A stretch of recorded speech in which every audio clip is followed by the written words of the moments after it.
Hebrew పత్రిక 11వ అధ్యాయం 31వ వచనం చదువుతున్నాం. విశ్వాసమును బట్టి రాహాబను వేశ్య వేగుల వారిని సమాధానముగా చేర్చుకున్నందున అవిధేయులతో పాటు నశింపకపోయెను. ఇక్కడ రాహాబు అనే ఒక వ్యక్తి గురించి చదువుతున్నాం. ఎవరు ఈమె అంటే ఒక వేశ్య జీవితం జీవిస్తున్న స్త్రీ. అయినా సరే ఈమె చేసిన పనిని బట్టి, ఈమె చూపిన విశ్వాసాన్ని బట్టి ఈ హెబ్రీ పత్రికలో, అది కూడా విశ్వాస వీరుల పట్టికలు.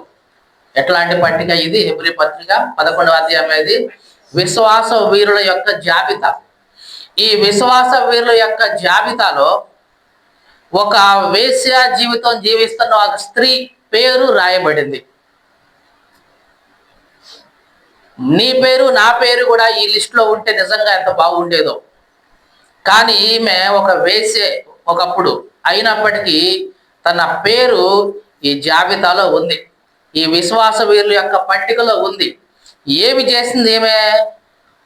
చేసిన పని ఏమిటి? ఎందుకు దేవుడు ఈమెను ఇంతగా మెచ్చుకొని ఆ విశ్వాస వీరుల పట్టికలో రాశాడు అని అంటే, చదువుదాం మళ్ళా ఆ మాట. విశ్వాసమును బట్టి రాహాబ్ అనే వేశ్య వేగుల వారిని సమాధానంగా చేర్చుకున్నది కాబట్టి అవిధేయులతో పాటు నశించిపోకుండా రక్షించబడింది. దేవునికి స్తోత్రం కలుగును గాక. హల్లెలూయా. ఇక్కడ రాహాబు అనే ఒక వ్యక్తి గురించి మనం ఈరోజు నేర్చుకుంటున్నాం. ఎవరు? రాహాబు. బైబిల్లో రాహాబు అనే పేర్లు చాలా ఉన్నాయి. అంటే ఎంతమంది ఉన్నారు అసలు ఇంతకీ రాహాబులు? క్రైస్తవ లోకానికి అందరికీ ఎక్కువగా పరిచయమైన స్త్రీ ఈమె. రాహాబు అంటే ఈమె ఒక వేశ్య జీవితం జీవిస్తుంది. ఒకప్పుడు వేగుల వారిని చేర్చుకుంది. ఆమె విశ్వాసాన్ని బట్టి దేవుడు ఆ కుటుంబాన్ని కాపాడాడు. ఆ విధంగా ఇశ్రాయేలులో ఆమె బ్రతికింది. యేసు క్రీస్తు రావడానికి కూడా ఆమె కారణమైంది. తెలుసా అండి? యేసు క్రీస్తు వంశావళిలో ఎవరున్నారంటే రాహాబు అనే వేశ్య ఉంది. ఈ రాహాబు అనే ఆమె ఒకప్పుడు వేశ్య జీవితం జీవించేదే. తర్వాత సల్మాను అనే ఆయన పెళ్లి చేసుకుంది. ఆ సల్మాన్ నుంచి బోయేజ్ వచ్చాడు. ఆ బోయేజ్ నుంచి దావీదు తండ్రి యెషై వచ్చాడు. ఆ యెషై నుంచి దావీదు వచ్చాడు. దావీదు నుంచి యేసు క్రీస్తు వచ్చాడు. మీకు అర్థమైందా ఈ మొత్తం లిస్ట్ అంతా? ఈ రాహాబ్ అనే వేశ్య ఒకప్పుడు, కానీ ఈమె ఇశ్రాయేలు సంబంధించింది కానే కాదు. అయినా సరే దేవుడు ఆమె నుండి రావడానికి ఇష్టపడ్డాడు. ఎందుకు అంటే ఆమె యొక్క విశ్వాసాన్ని బట్టి. దేవునికి స్తోత్రం కలుగును గాక. హల్లెలూయా. బైబిల్లో ఎంతమంది రాహాబులు ఉన్నారు అనేది ఈరోజు మనం చూసి ఈమె గురించి కూడా మనం పూర్తిగా నేర్చుకుందాం. కీర్తనల గ్రంథం 87:4 రహబు అని అక్కడ రాయబడింది. చదువుదాం. రహబును ఐగుప్తు బబులోనులో నాకు పరిచయమైన వాడు. అంటే ఇక్కడ దేవుడు మాట్లాడుతున్నాడు. రహబు నాకు పరిచయమే, ఐగుప్తు కూడా నాకు పరిచయమే, బబులోను కూడా నాకు పరిచయమే. వీళ్ళందరూ ఎవరు? ఇక్కడ రహాబు అనే పేరుంది. ఏమండి? రాహాబు అన్నారు కదండి, ఇక్కడ ఉన్న పేరు రహబు కదండి అని మనకు అనిపిస్తుంది. తెలుగులో రాహాబుని రాహాబు అని రాశారు. ఇక్కడ మనం చదువుకుంది రహబు అని రాశారు. కానీ ఇంగ్లీష్లో రెండిటికి సేమ్ లెటర్స్ ఉంటాయి. RAHAB అని ఉంటుంది. రాహాబు అన్న అదే పేరు, తర్వాత రహబ్ అన్న అదే పేరు ఉంటుంది. కాబట్టి రెండు పేర్లు ఒకటే. రహబు అన్న రాహాబు అన్న ఒకటే. ఇక్కడ రహబు అని చెప్పిన పట్టణం ఏంటంటే ఒక పట్టణం పేరు. ఐగుప్తు అనేది ఒక పట్టణం, బబులోను ఒక పట్టణం, రహబు అనేది కూడా ఒక పట్టణం. ఐగుప్తు ఎవరు?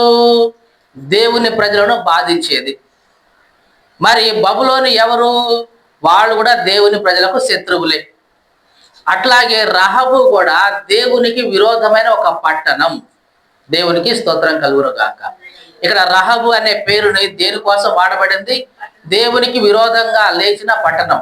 లేదా దేవుని ప్రజలను హింసించిన పట్టణంగా రహాబు అనేది ఇక్కడ మనకు కనిపించింది.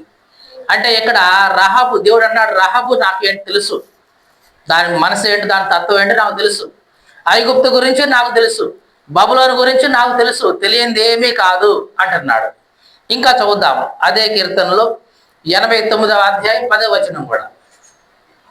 చంపబడిన దానితో సమానంగా నేను రహబును ఐగుప్తును నలిపివేశాను. ఇది దేవుడు చేసే పని. ఇక్కడ రహబు అంటే ఏమన్నాం, దేవునికి విరోధంగా ఉన్న పట్టణం పేరు. దేవుడు ఏమన్నాడు, నేను రహబును నలిపివేశాను, ఐగుప్తును కూడా నలిపివేశాను. దేవునికి స్తోత్రం కలుగును గాక. హల్లెలూయా. అంటే దేవునికి విరోధంగా లేస్తున్న ప్రతి దానిని దేవుడు ఏం చేస్తున్నాడంట, నలిపి వేస్తున్నాడు. ఈ మాటలు వింటున్న ప్రియ సహోదరి సహోదరుడా, నీ జీవితంలో కూడా రహబు అనేది నీకు ఎదురవుతూ ఉంటుంది. నీకు విరోధంగా వచ్చేది ఏదైనా సరే అది రహబు లాంటిదే. నీకు అర్థమైందండి? నీవు దేవుని మార్గంలో వెళ్తున్నావు, అలా వెళ్తున్నప్పుడు నీకు ఎదురొచ్చేది ప్రతిదీ కూడా రహబే. నిన్ను పక్కకు తొలగించేది, నిన్ను ఇబ్బంది పెట్టేది, నిన్ను హింసించేది, నిన్ను నాశనం చేయాలని చూస్తా ఉండేది ప్రతిదీ కూడా దేవునికి వ్యతిరేకమైన రహబు లాంటిదే, ఐగుప్తు లాంటిదే, బబులోను లాంటిదే. వాటన్నిటిని దేవుడు ఏమన్నాడు, నలిపి వేశాను, నలిపి వేస్తాను. దేవునికి స్తోత్రం కలుగును గాక. నీ జీవితంలో కూడా నీకు వ్యతిరేకంగా వస్తుంది ఏదైనా సరే దేవుడు దాన్ని నలిపి వేస్తాడు. నిన్ను ఇబ్బంది పెడుతున్నది ఏదైనా సరే దేవుడు దాన్ని నలిపి వేస్తాడు. దేవుని వాక్యంలో ఏమి రాయబడిందంటే, నీకు విరోధంగా రూపించబడిన ఏ ఆయుధం కూడా వర్ధిల్లదు. ఏంటంట, నీకు విరోధంగా రూపించబడిన ఏ ఆయుధం కూడా వర్ధిల్లే ప్రసక్తే లేదు. ఆ ఆయుధం మనుషులే కావచ్చు, మనుషుల యొక్క కుట్రలే కావచ్చు, మనుషుల యొక్క ఆలోచనలే కావచ్చు, ఇంకేదో కావచ్చు. నీకు విరోధంగా ఏదైనా రూపించబడింది అంటే అది ఎన్నడూ కూడా వర్ధిల్లదు. ఎందుకు వర్ధిల్లదు? నేనే దాన్ని నలిపివేస్తాను కాబట్టి. రహబు నలిపివేసినట్లుగా నలిపివేస్తాను, ఐగుప్తును నలిపివేసినట్లుగా నలిపివేస్తాను, ఆ తర్వాత బబులోను నలిపివేసినట్లు నలిపేస్తాను. ఐగుప్తు ఎలాగ నలపబడిందో తెలుసా అండి? ఇశ్రాయేలు ఐగుప్తులో వచ్చి దాటి వెళ్తా ఉన్నప్పుడు ఎర్ర సముద్రం అడ్డొచ్చింది. ఆ ఎర్ర సముద్రం దాటి వాళ్ళు వెళ్ళారు. అనుకున్నారు ఐగుప్తీయులు, మనం కూడా సముద్రం దాటి వాళ్ళని తరుముదాం అనుకున్నారు. ఇశ్రాయేలీలు సముద్రం దాటి ఒడ్డుకు వచ్చేసారు. ఈ లోపలనే ఐగుప్తీయుల సైన్యం అంతా కూడా సముద్రం మధ్యకు వచ్చేసింది. దేవుడు అన్నాడు, మోషే చెయ్యి జాపు, చెయ్యి జాపి ఇప్పుడు దాకా 2 పాయలుగా ఉన్న సముద్రం ఉంది కదా, దాన్ని కలిపేసే అన్నాడు. వెంటనే మోషే కర్రెత్తాడు. అప్పటిదాకా 2 పాయలుగా ఉన్న సముద్రం ఇప్పుడు చిన్నగా దగ్గరికి వచ్చేసింది. అందరూ మునిగిపోయారు, ఒక్కళ్ళు కూడా సజీవంగా లేరు. చెప్పడానికి ఒక్కళ్ళు మాత్రమే సజీవంగా ఉన్నారు. ఆ రాజు పోయాడు, తెలుసుకున్నాడు, ఇట్లాగా దేవుడు మమ్మల్ని నలిపేశాడు కదా అనుకున్నారు.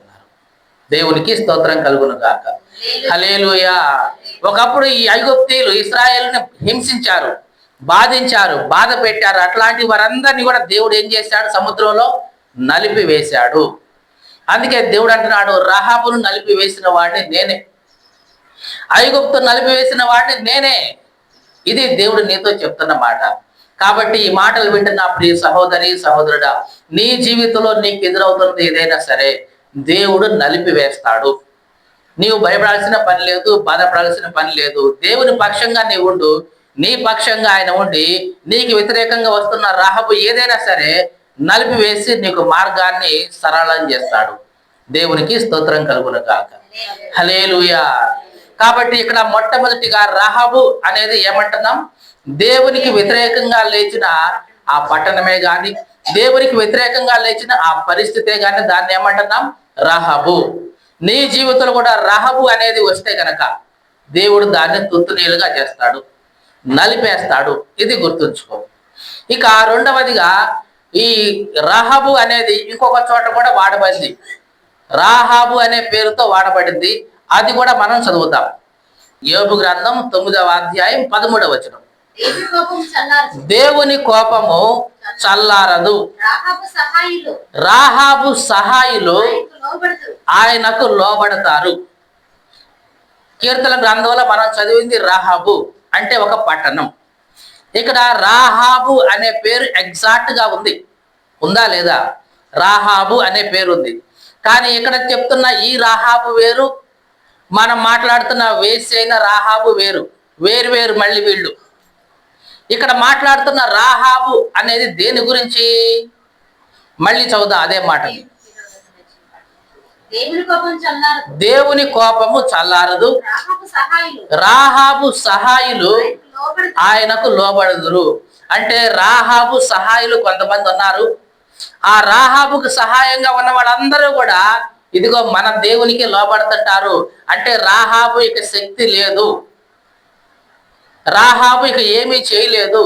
రాహాబుకి అంతకుముందు ఎవరైతే సహాయంగా ఉన్నారో వాళ్ళందరూ కూడా దేవుని ముందు లోబడి ఉండేవాళ్ళు.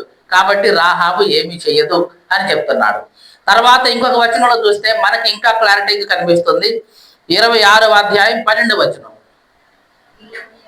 యోబు గ్రంథమే 26వ అధ్యాయం 12వ వచనం.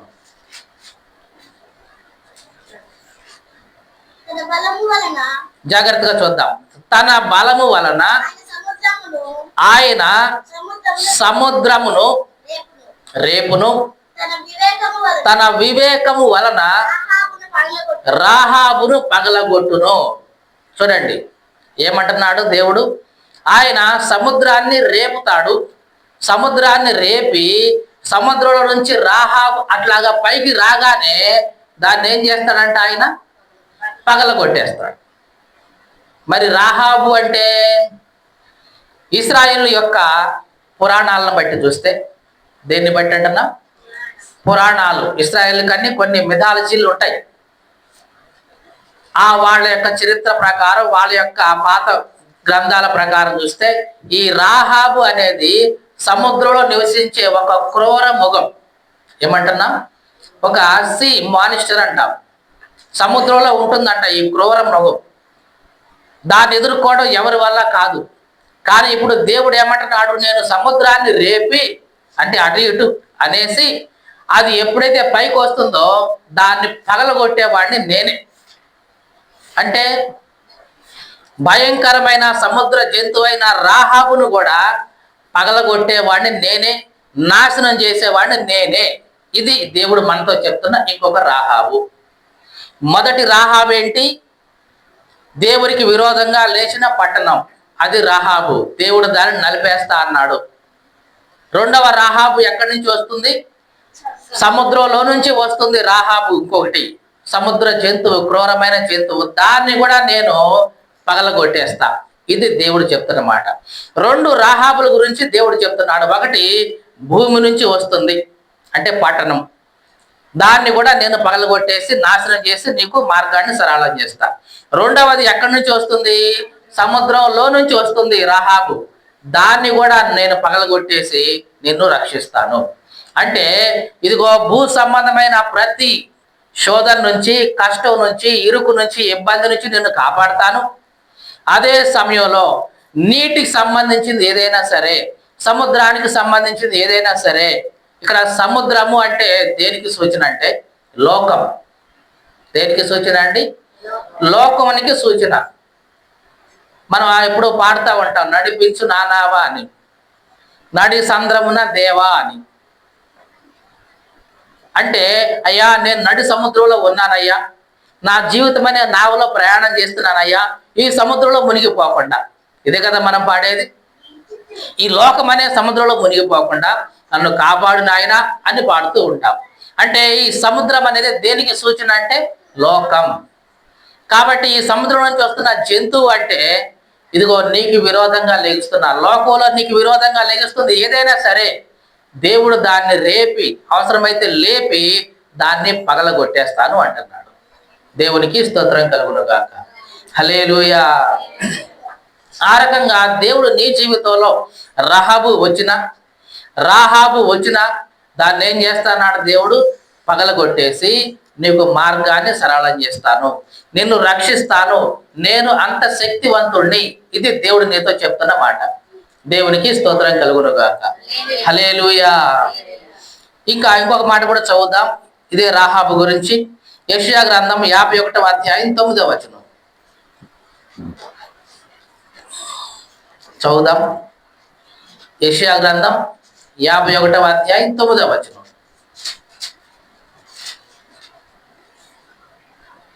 చదువుదాం. యెహోవా బాహువా, లెమ్ము లెమ్ము, బలము తొడుగుకొనుము.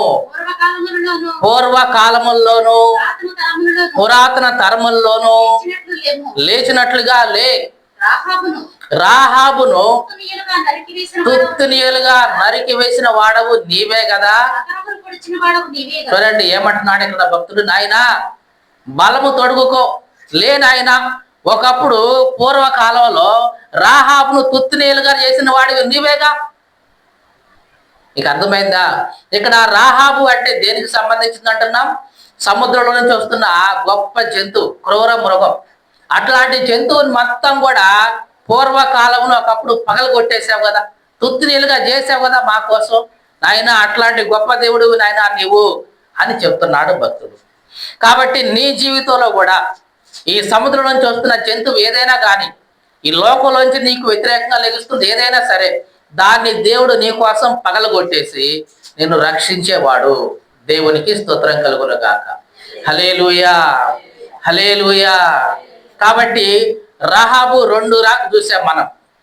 మొదటిది నీకు విరోధంగా లేస్తున్న పట్టణం, రెండవది నీకు వ్యతిరేకంగా లోకంలోంచి వస్తుంది. సముద్రం అంటే దేనికి సూచన అన్నాం? లోకానికి సూచన. కాబట్టి నీకు వ్యతిరేకంగా లేస్తుంది ఏదైనా సరే, అది రాహాబు. ఇక మూడవ రాహాబు మనం చదువుకున్న రాహాబు. చదువుదాం ఒకసారి. హెబ్రీ పత్రికలో మనం వచ్చిన హెబ్రీ పత్రికలో 11వ అధ్యాయం 31వ వచనంలో చదువుకున్న రాహాబు. జాగ్రత్తగా చూద్దాం. త్వరగా చదువు. విశ్వాసమును బట్టి రాహాబు అనే వేశ్య వేగుల వారిని చేర్చుకుంది కాబట్టి, చేర్చుకొని సమాధానంతో వారిని వెళ్ళనంపింది కాబట్టి అవిధేయులతో పాటు నశించిపోలేదు. ఇది రాహాబు అనే పేరు కలిగిన స్త్రీ అన్నమాట. మీకు అర్థమైందండి? బైబిల్లో 3 చోట్ల రాహాబు గురించి ఉంది. కీర్తన గ్రంథంలోనే రాహాబు అనే పేరుతో ఉంది, అది ఒక పట్టణం. అలాగే యోబు గ్రంథంలో రాహాబు అనే పేరుతో ఉంది, అది ఒక క్రూర మృగం, సముద్రం నుంచి వస్తున్న జంతువు.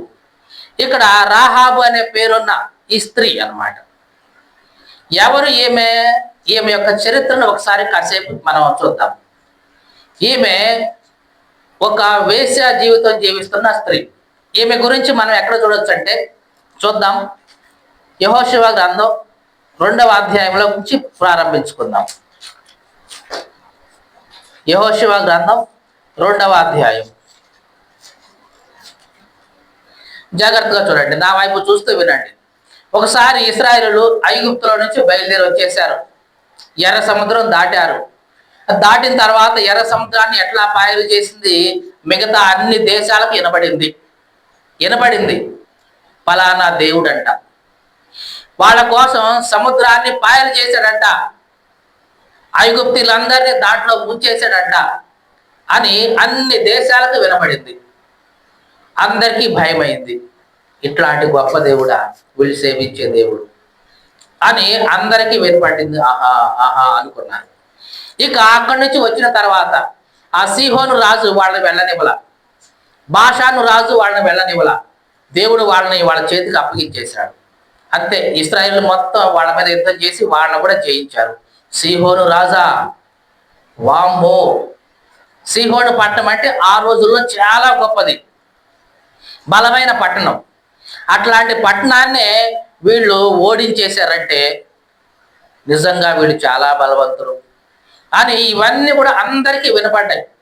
చివరికి ఎరికో పట్టణానికి కూడా వినపడింది. యెహోషువ ఏమంటే, అబ్బాయి మనం ఎరికో మీదకి యుద్ధానికి వెళ్ళాలి.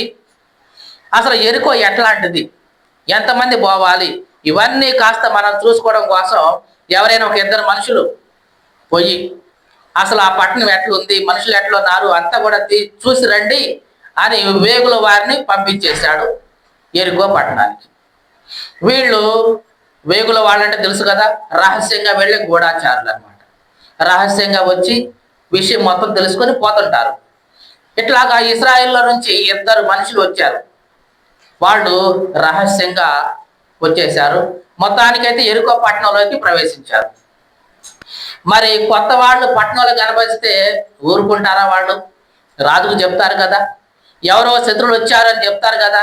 అందుకని వీళ్ళు ఎవరికీ తెలియకూడదని ఆ రాహాబు అనే వేశ్య ఇంటిలోకి వెళ్ళిపోయారు.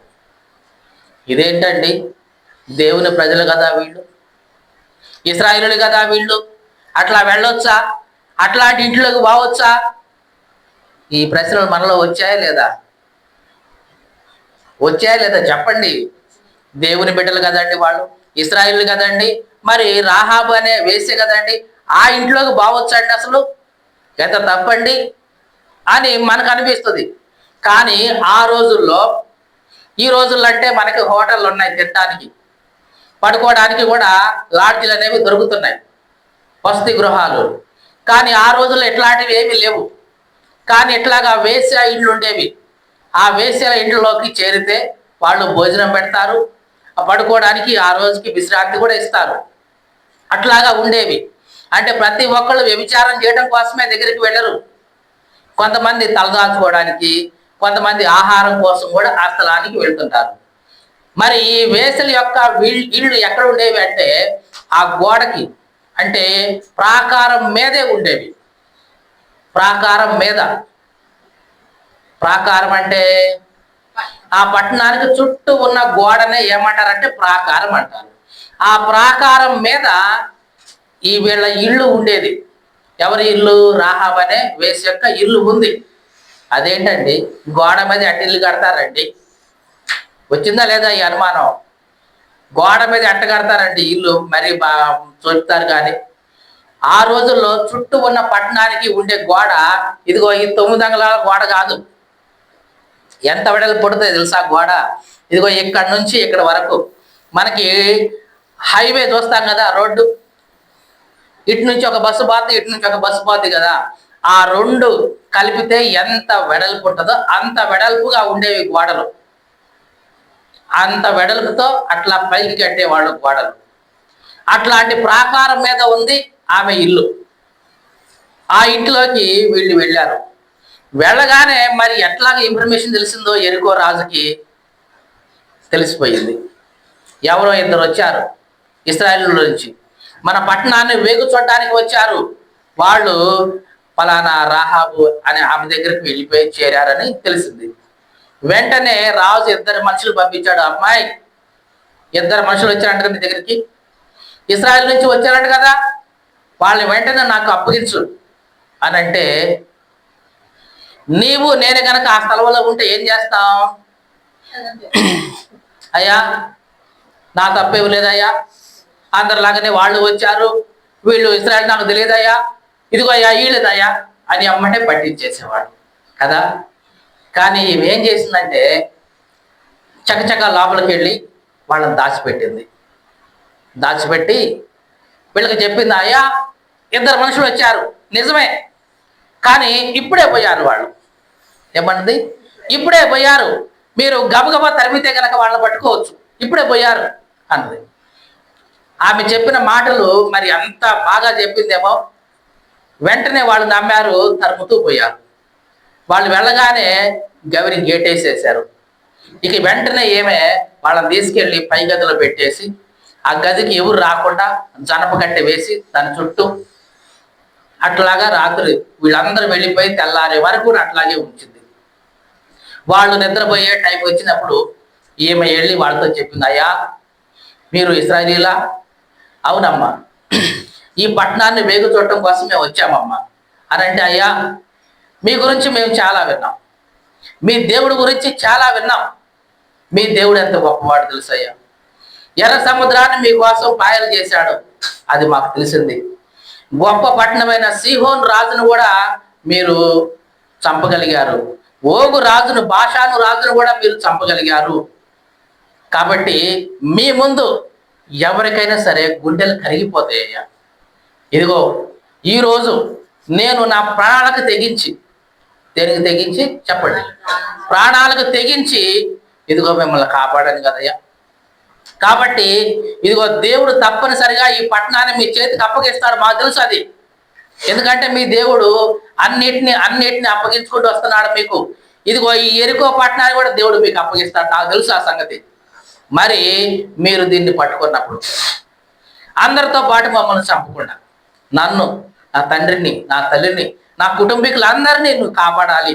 ఇదిగో నేను ప్రాణాలకు తెగించి మీకు ఇట్లా సహాయం చేశాను కాబట్టి ఇదిగో మీరు కూడా మాకు సహాయం చేయాలి, చేస్తారా అని అంటే వీళ్ళు అన్నారమ్మా, నీవు మా గురించి ఎక్కడా చెప్పకుండా ఉంటే తప్పనిసరిగా దేవుడు మాకు ఈ పట్టణాన్ని అప్పగించినప్పుడు నిన్ను, నీ కుటుంబాన్ని మేము రక్షిస్తాం, మీకు ఏ హాని చెయ్యం అని ప్రమాణం చేశారు. ప్రమాణం చేసి వెళ్ళేటప్పుడు ఆ కిటికీకి ఎర్ర దారం ఒకటి కట్టారు. ఎర్ర దారం, తొగరు దారం అని పిలుస్తారు, ఎర్రటి రంగుని. ఆ దారం కట్టి, అమ్మ ఇది ఈ కిటికీకి వేలాడిని, ఎందుకంటే మేము గుర్తుపట్టాలి కదా మీ ఇల్లు మళ్ళీ వచ్చిన తర్వాత. మీ ఇంట్లోకి దేవుడు మాకు అప్పగించిన తర్వాత ఇదిగో ఎవరైతే నీ కుటుంబీకులు ఉన్నారో, తల్లి కానీ, తండ్రి కానీ, అన్నదమ్ములు అందరినీ ఇదిగో ఈ ఇంట్లో తీసుకో. ఈ ఇంటి వరకు మేము ఏమీ చేయం. ఏం చేయం? ఈ ఇంటి వరకు ఏమీ చెయ్యం. ఎవడైనా సరే ఇంట్లోంచి బయటకు వస్తే మాకు సంబంధం లేదు. ఏంటంట, ఈ ఇంట్లోకి ప్రవేశించిన ఎవరికైనా సరే మేము ఏ హాని చెయ్యం. ఎవరైనా సరే బై మిస్టేక్ ఇల్లు దాటి బయటకు వచ్చేస్తే అది మాకు సంబంధించింది కాదు, ముందే చెప్తున్నాం అని చెప్పేసి వెళ్ళిపోయారు. ఇక ఈ విషయాన్ని అంతా తీసుకెళ్ళి యెహోషువకి చెప్పారు. ఇదండి పరిస్థితి. వాళ్ళకి అర్థమైపోయింది, ఎరికో వాళ్ళకు కూడా దేవుడు మనకు ఆ పట్టణాన్ని అప్పగిస్తాడని, కాబట్టి మనం వెళదాం అన్నారు. యెహోషువ ఏం చేశారంటే, దేవుడు యెహోషువతో చెప్పాడు, అబ్బాయి మీరు యుద్ధం చేయాల్సిన పని లేదు, కత్తులు పట్టాల్సిన పని లేదు, ఎరికోని ఒకసారి చుట్టుముట్టండి, ఎరికో దగ్గరికి రండి అన్నాడు. వచ్చేశారు. మీరు ఎవరు ఏమి యుద్ధం చేయొద్దు, నేను చెప్పింది చెయ్యండి అన్నాడు. సరే నాయనా, ఎట్లా చెప్తే అట్లా చేస్తాం. ఒక పని చేయండి, మీ ముందు యాజకులు, బూర ఊదేవాళ్ళు, వీళ్ళందరూ కూడా బోర్లు ఊదుతూ మొదటి రోజు ఎరికో మొత్తాన్ని ఒక రౌండ్ వేయండి. ఏం చేయాలి? మొదటి రోజు ఏం చేయాలి? ఎరికో చుట్టూ ఒక రౌండ్ వేసి రండి, పొద్దున్నే లేసి. రెండవ రోజు ఇంకొకసారి రౌండ్ వేయండి. మూడవ రోజు ఇంకోసారి చుట్టుకొని రండి. నాలుగవ రోజు ఇంకోసారి చుట్టి రండి. ఐదవ రోజు ఇంకోసారి చుట్టి రండి. ఎట్లాగా చుట్టాలి? బోర్లు ఊదుకుంటూ తిరిగి రావాలి. ఆరో రోజు ఒక రౌండ్ వేయండి. ఏడవ రోజు 7 రౌండ్లు వేయండి. ఏం చేయాలి? 7వ రోజు పొద్దున లేచి 7 సార్లు ప్రదక్షిణ చేయండి. 7 సార్లు చేసిన తర్వాత గట్టిగా బోర ఊదండి, కేకలు వేయండి, చాలు అన్న. 7వ రోజు 7 సార్లు చుట్టూ ప్రదక్షిణ చేశారు, గట్టిగా బోర్లు ఊదారు, కేకలు వేశారు. దేవుడు ఆ గోడలన్నిటిని కూడా కూల్చేశాడు. వీళ్ళు ఏ యుద్ధం చేయలేదు, ఏ బాంబులు వేయలేదు. ఆ గోడలన్నీ కూడా ఒక్కసారిగా కొప్పుకూలిపోయినాయి. వీళ్ళు లోపలికి ప్రవేశించారు, అందరినీ కూడా హతం చేసేసారు. ఆ పట్టణాన్ని మొత్తాన్ని పట్టుకున్నారు. అదే సమయంలో యెహోషువ అన్నాడు, అబ్బాయి మిమ్మల్ని చేర్చుకుంది కదా ఆ రాహాబ్ అనే వేశ్య, వెళ్ళండి ఆమె ఇల్లేదో చూసుకోండి, ఆ ఇంటికి వెళ్ళి వాళ్ళందరినీ బయట తీసుకురండి అన్నాడు. అప్పటికే ఈ రాహాబు తన ఇంట్లో తాను, తన తండ్రి, తల్లి అందరినీ కూడా చేర్చుకొని అక్కడ ఉంది. ఎప్పుడైతే అమ్మ బయటికి రండి అని అంటే అందరూ కూడా బయటకు వచ్చేసారు. ఇక మిగతా వాళ్ళందరినీ కూడా హతం చేసేసి వీళ్ళని తీసుకెళ్ళిపోయారు ఇశ్రాయేలీయులు. వాళ్ళతో పాటే నివసించాడు. కానీ జాగ్రత్తగా చూడండి, చరిత్ర ఏం చెప్తుందంటే, రాహాబు దగ్గరికి ఎంతమంది వచ్చారు చెప్పండి? ఎంతమంది వచ్చారన్నా? 2 మనుషులు. ఆ 2లో ఒకడు సల్మాను అని చెప్తుంటారు. ఈ సల్మాను రాహాబు యొక్క విశ్వాసాన్ని చూశాడు, ఆమె మాట్లాడిన మాటలు విన్నాడు. కాబట్టి ఆమె వేసి అయినా సరే ఆ సల్మాను ఈ రాహాబును వివాహం చేసుకున్నాడు. ఇంత విశ్వాసం దేవుని పట్ల ఉంది కాబట్టి ఈమెను వివాహం చేసుకోవటం చాలా మంచిది. ఎంత విశ్వాసం ఉన్న ఈమెని ఇట్లా వేశ్య జీవితం పోనీయకూడదు అనుకున్నాడు. ఆమెను తీసుకొచ్చి వివాహం చేసుకున్నాడు. దేవునికి స్తోత్రం కలుగును గాక. హల్లెలూయా. చదువుదాం ఒకసారి మత్తయి సువార్తలో ఆ మాట చదువుదాం. మత్తయి సువార్త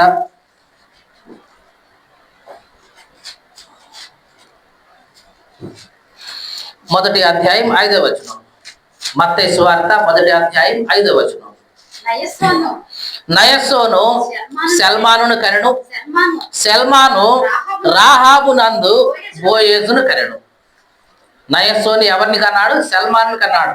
ఈ సల్మాను ఒకానొకప్పుడు వేశ్య దగ్గరికి, రాహాబు దగ్గరికి వెళ్ళాడు వేగు చూడటం కోసం. ఆమె యొక్క విశ్వాసాన్ని చూశాడు, ఆ మాట్లాడుతున్న మాటలు చూశాడు.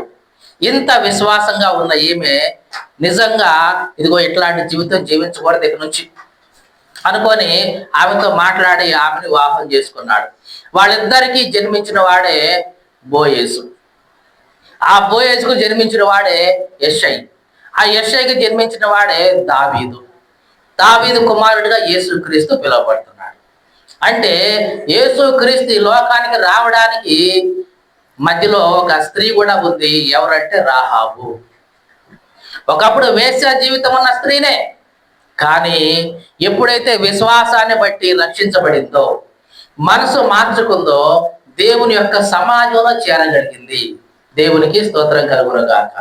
హల్లెలూయా.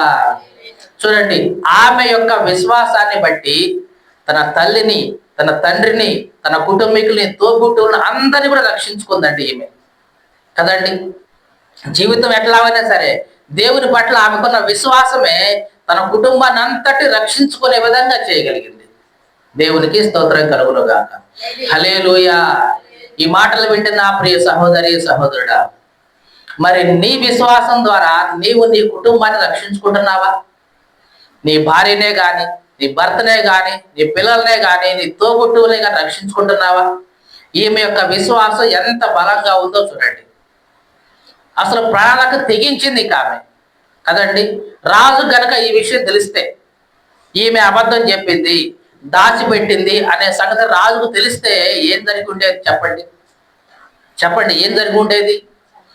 చంపేసేవాడు రాజు. ఈమె కుటుంబాన్ని అంతటి చంపేసేవాడు. అంత ప్రాణాలకు తెగించి ఈమె వాళ్ళని చేర్చుకుంది. యేసుక్రీస్తు ఒక మాట అన్నాడు, మిమ్మల్ని చేర్చుకునేవాడు నన్ను చేర్చుకున్నట్లే. అంటే వేగుల వారిని చేర్చుకున్న ఈమె నిజంగా ఎవరిని చేర్చుకుంది? ఆ సమయంలో దేవుణ్ణి చేర్చుకుంది.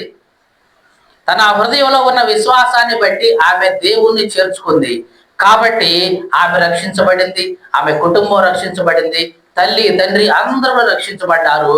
రక్షించబడటమే కాదు, ఇశ్రాయేలు యొక్క వంశావళిలో ఆమె పేరుంది. యేసుక్రీస్తు వంశావళిలో ఆమె పేరుంది. ఇంకా విశ్వాసుల యొక్క పట్టికలో ఆమె పేరుంది. అంత గొప్పగా దేవుడు ఆమెను హెచ్చించాడు విశ్వాసాన్ని బట్టి. ఈ మాటలు వింటున్న ప్రియ సహోదరి సహోదరుడా, మరి నీ విశ్వాసం నేను ఎంతగా హెచ్చిస్తుందో ఒకసారి ఆలోచించు. ఆమె తన విశ్వాసాన్ని బట్టి కుటుంబాన్ని అంతటి రక్షించుకుంది. రక్షించుకోవడమే కాదు, దేవుడి వంశావళిలో ఆమె పేరు వచ్చింది, విశ్వాసుల పట్టికలో ఆమె పేరు వచ్చింది. మరి నీ విశ్వాసం నేను ఎంత ఘనపరుస్తుందో ఒక్కసారి ఆలోచించు.